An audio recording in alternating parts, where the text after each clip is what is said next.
Hey, how's it going, guys? Mr. Boss for the win here, and in today's Red Dead Redemption 2 video, we are going to be figuring out what happens if John Marston brings an enemy back to his home and ranch at Beecher's Hope. So I tried something like this with the gang, and the outcome was rather interesting. You basically weren't able to bring anyone that was hogtied or an enemy to camp. If you did, you would have to let them go, or one of the gang members on guard would shoot them. And then what would happen is it would take you to a little bit of a black screen and sort of reset you. Basically, the game did not want you to bring an enemy into camp. Well, Beecher's Hope is a little bit different. There's no gang. Instead, it's, John's family, Abigail, Uncle, Rufus, and Jack. There's no guards. There's just simply a fence with a bigger border. So I wanted to see what would ultimately happen, because I felt like there were so many different outcomes that could occur. Like, what if the enemy started attacking Jack or Abigail? Or what if one of our family members started attacking? What if they ran away and never returned?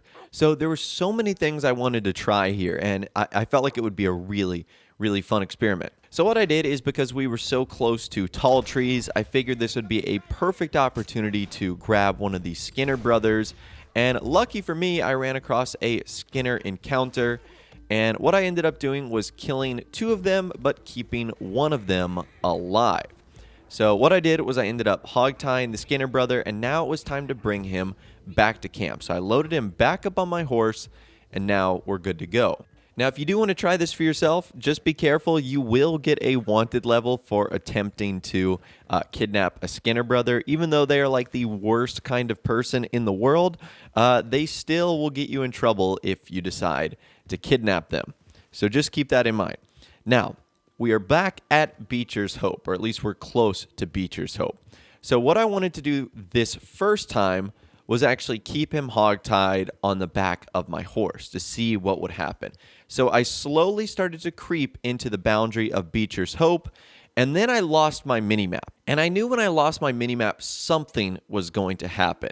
And what happened next was pretty typical. I got a notification on the screen that says you were unable to bring prisoners into camp. So the game treats Beecher's Hope similar to camp. However, something different happened when the guy tried to escape. So when he tried to escape, I tried to hogtie him, and I got another notification on my screen that says you are unable to fire weapons around ranch grounds. Move further away to a safe distance. So I didn't know that. And apparently that includes hogtying as well, because I could not re-hogtie this guy. Like, every time I tried to hogtie him, for whatever reason, he was able to punch and fight his way out. So even though that was interesting, I certainly thought that was a little bit disappointing. However, this is where things start to get very interesting. Our Skinner brother started running around the property of Beecher's Hope, and eventually he found himself a little hole in the fence, and he actually started wandering on the property. This is where things get really good. So not only did he start wandering on the property, but then he started heading towards the main ranch home. And I thought to myself, this is great. All the experiments I wanted to try are going to get to test themselves out. And he started heading towards Jack and Abigail and Rufus. And at first I thought nothing was going to happen. Jack really didn't move. Rufus didn't move. And then Abigail flips a switch. She goes from normal mom mode to angry mom mode. And she starts running after the Skinner brother, trying to punch him. That is absolutely hysterical. I did not know that would happen. She chases him all the way up here. Now, I think the Skinner brother was ultimately a little too fast for her. She wasn't able to catch up with him completely. And so what I did was I actually tackled the Skinner brother to the ground, and this gave Abigail the chance to throw the knockout blow. Abigail literally killed the Skinner brother. That is hysterical. Now, after she did that, I was hoping there would be some sort of unique conversation or interaction that you could have with her. Unfortunately, there is none. She just simply walks away and returns to her life like nothing even happened. Now, what's also kind of strange is you're unable to pick up the body of the Skinner brother, which means it's just going to be left there to rot. So I'm not sure why they won't allow you to pick it up. I guess it's so you can't bring it inside your ranch or do something trolly like that. But that was kind of interesting. I did not expect that at all. I thought that Abigail and the other NPCs were just going to stand there and let this guy run all over their ranch. No, she was not having that at all. She ran up to that guy and gave him a Floyd Mayweather knockout blow. So that was really cool. Didn't expect that at all. Now, because that happened, I wanted to try another experiment. I wanted to see if that would be the only time in which something like that would happen. So I ended up looking for another person that we could potentially bring onto the ranch. And this time, instead of actually bringing them via horseback, I wanted to bring them on my back. So same thing here. I carried them in and I brought them into Beecher's. But once again, this time I reached sort of a threshold where I was unable to bring them in and I had to untie them. And this time, this guy just sort of ran off in the opposite direction. So there was no hope getting him on to Beecher's.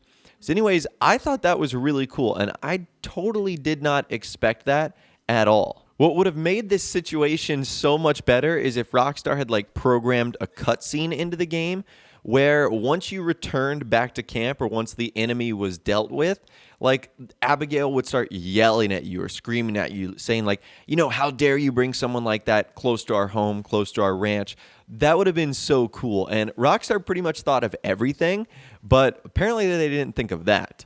So how does it compare to bringing someone like an O'Driscoll back to camp when you're in chapters 2 through 6? Well, it's very similar in the fact that none of them are allowed within like the campgrounds. The game makes you set them free. However, because there are so many armed gang members in chapters 2 through 6, they typically don't get away and are just shot.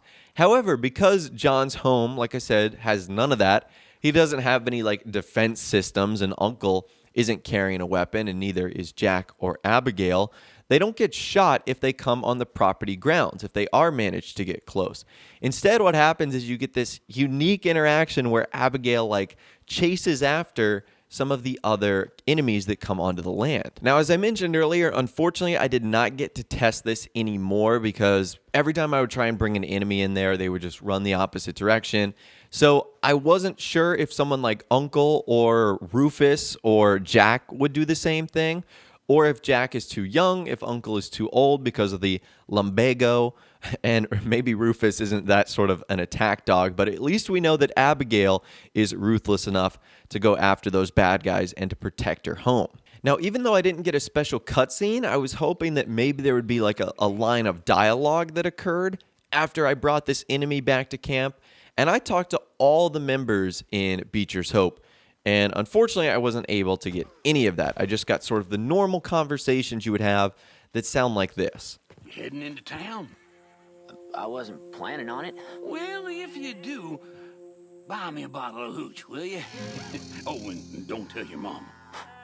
Why should I? Why should you? One day, kid, you'll be very, very old. Then you'll understand. Well, I ain't got any money. Well, just ask them to give you some credit. What's credit? Oh, never mind. But try and steal a bottle if you can. You sending the boy to buy you hooch? Oh, I was teaching a boy a valuable lesson in economics. Don't try that again, or I'll teach you a valuable lesson in good sense. Mr. Marston. Hello, Mrs. Marston. It ain't my handsome husband. I love you. Now, I guess the only other experiment I could have tried with this is maybe attempting to do it when Charles Smith still lives on the ranch. He seems to be like the only character outside of John that would like physically attack an enemy. But I don't have any save files where Beecher's Hope is built and Charles Smith is still here. So again, unfortunately, I was unable to test that. Maybe that's something that you guys can try and fill me in on your findings. But anyways, that is what happens if you decide to bring an enemy back to Beecher's Hope as John Marston. It was actually quite surprising. Like, you aren't allowed to bring the enemies into the ground, but if you do, Abigail is not afraid to defend her turf. So I thought that was awesome. Let me know in the comments down below what you thought of this experiment in Red Dead Redemption 2. If you'd like me to try some more or others, you can let me know down there or on my Facebook page. If you did go on to enjoy this video, though, a like rating would, of course, be awesome. And subscribe to my YouTube channel if you are new or you like daily Red Dead Redemption 2 videos like this. With all the way, guys, like I said, thanks so much for watching. Take care, and I'll see you guys in the next video.